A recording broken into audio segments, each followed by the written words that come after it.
Are we holding? Wait. I'll hold it as a prop. Turn to me for 1 second. How's it feel to be national champion? Pretty surreal. Culmination of a lot of hard work, and I'm happy to win it for my whole support team. You know, going back to Georgia and here at Harvard. You did everything from the start of the season, from the middle of this race, about 8K. You started to exert yourself. Yeah. Take us from 8K to the finish. Oh man, I mean, that was the hardest race of my life. I mean, 8K was a really dark spot. Windy, hilly. These guys certainly weren't making it easy with me. And I made a lot of dumb moves throughout the race, so having to keep going was pretty tough. But yeah, I knew I was planning out to go from that 1K mark. You know, ever since I saw the course map a couple of weeks ago. We trained for that at Harvard, so just having to muster up that courage to take it from 1K out. That's what I'm most proud of today.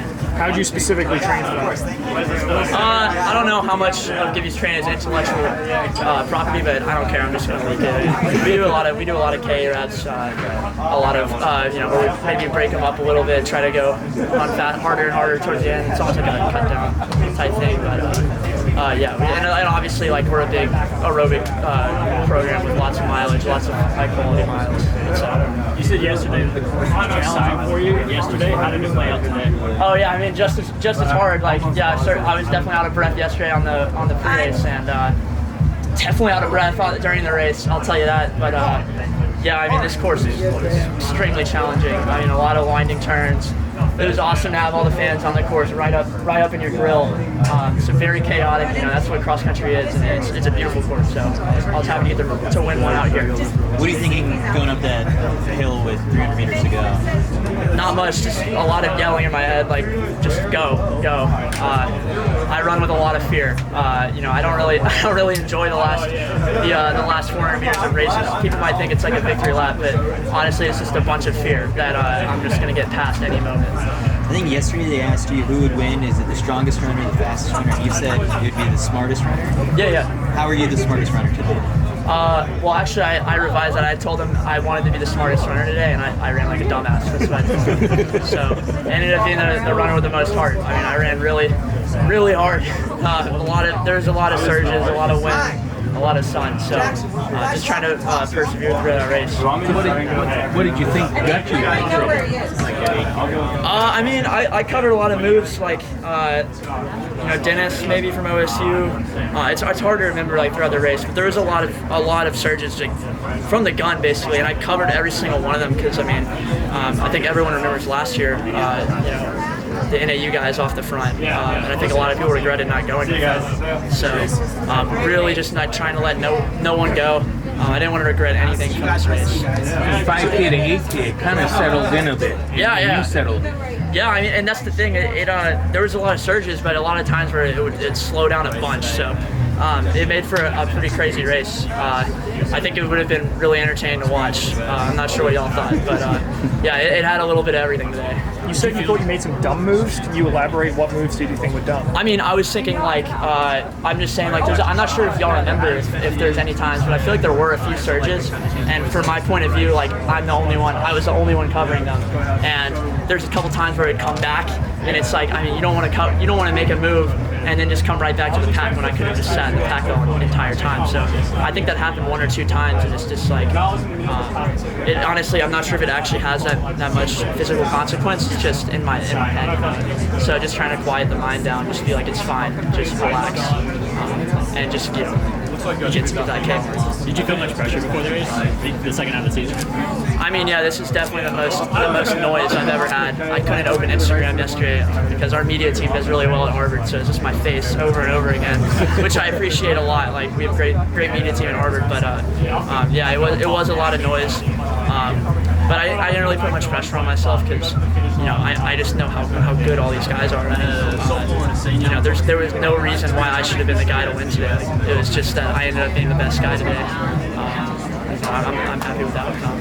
Graham, you told me about Carl Sagan and the blue dot. So you're about as close to the center of the universe today, man. But I mean, just how powerful is like to have a visualization or a dream and to see it become reality? Yeah, I mean, this is amazing. It's an amazing part of the human experience that we can put on events like this. I mean, this is my project in life, running fast and trying to put on great races. So it's amazing to finally get a win. I mean, NCAA is one of those big stages, and I hope to keep winning big stuff. What does it mean to be the first Harvard runner and the first Ivy League runner to win the men's cross country title? I mean, it's pretty cool. Yeah, I mean, it goes to show, you know. I mean, you can run fast at an Ivy League school, academically rigorous school. So, pretty cool. You know, if there's any kids that are younger that are trying to run in college, you know, now you can go down any of these routes. Why did you choose Harvard? I was also saying this over there. Is like I was just kind of throwing darts blindfolded during the recruiting process. Like I knew I wanted to go to a good school to run or a good school for academics because I wasn't sure how running would play out. So I wanted to like at least get into a school that I wouldn't have been able to otherwise, and Harvard I certainly would not have been able to get into without running. So really grateful for the admissions office for letting me in. It's been an amazing experience there. But I also got really lucky because, as you can see, it's a really good team. I have amazing teammates. I have teammates that kick my ass every day in training. I mean, every day.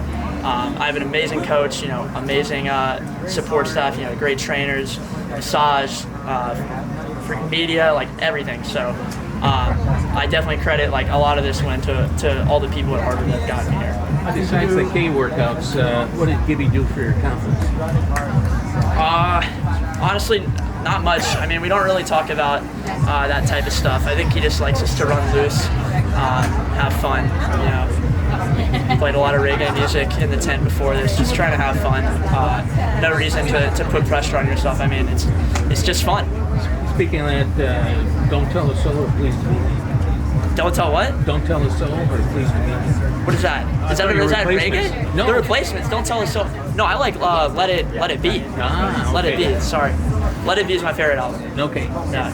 Are you Replacements? Well, I'm from Eau Claire, Wisconsin, so the Replacements are in our they're in backyard Minnesota, all right? the time. Yeah. I mean, one time I was in Minnesota a couple years ago, and we were sitting on a roof, and I was like, and they took a picture of us, and I'm not sure if you know what the Let It Be album cover looks like. Yeah. I was like, that has to be close by. There's a block over. We were sitting on a roof, like a block over from that roof. So, yeah, pretty cool. I saw Westerberg in a guitar shop about 3 weeks ago. Oh, nice. Wow. He's still playing. Well, hey, back to your race. This will be the last question. Oh, okay. Can I get one in? Yeah. I think you do a really good job of saying like my best race is my next race, and try not to get too high on your previous success and keep it honest what your expectations are. Does that come from somewhere in particular? Has that always been your mindset? I mean, yeah, it's just like I don't know. It's like I don't want to put all my marbles in one basket. It's just like this whole thing is just like a process, and I'm just trying to enjoy everything. Enjoy the training, enjoy the racing. I tell my teammates like the way I try to be the best is like I know there's people that are going to be able to race better than me. I know there's people that are training better than me, but if I can be pretty good at both, I'm going to be pretty hard to beat. So just working on that whole process. Thank you, everybody.